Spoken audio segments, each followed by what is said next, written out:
Been doing it over 10 years. Yeah, and every year it gets bigger and bigger, as you can see. No problem seeing the forest for the trees at the home of Bill Prenetta and Allison Keaton. When you've got more trees inside your house than outside, it begins to look a lot like Christmas. I guesstimate over 60 if you count the large-sized trees.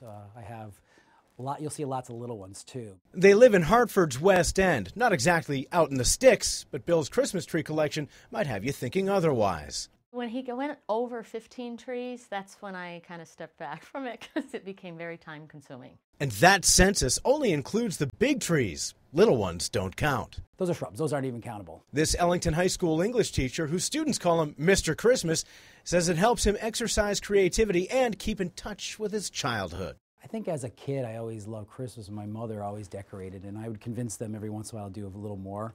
And my dad, I remember for a couple years, I said, let's go get a real tree in addition to the artificial. And so I kind of always drove Christmas a little bit. Of course, building this sylvan sanctuary takes time.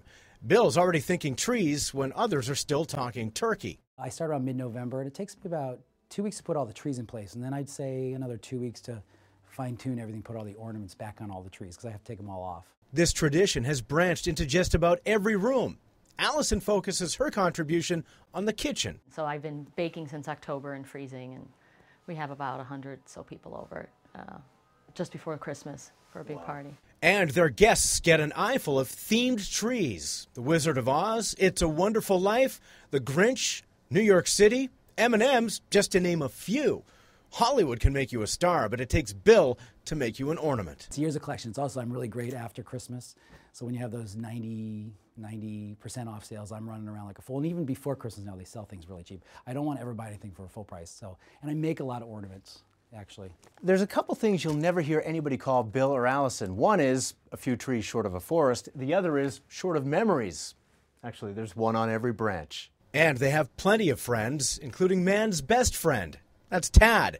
In all these years, he's greeted many a guest, but amid all these trees, he's never lifted a leg. He hasn't peed yet, but what he does is he accidentally knocks a few things over every once in a while. But he's very good. The only thing he does is, you'll notice there's also candy out. Every once in a while, he helps himself to a candy.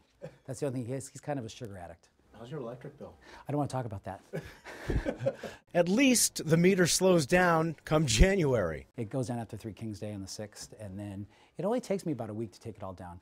It's less organized, and I have bags and boxes set. So, like, I'll throw these trees in after I whip the stuff off, and then it goes pretty quickly. But the visions of sugar plums are dancing in their heads all year long. I think having a youthful heart is just very important to maintaining your health and your happiness.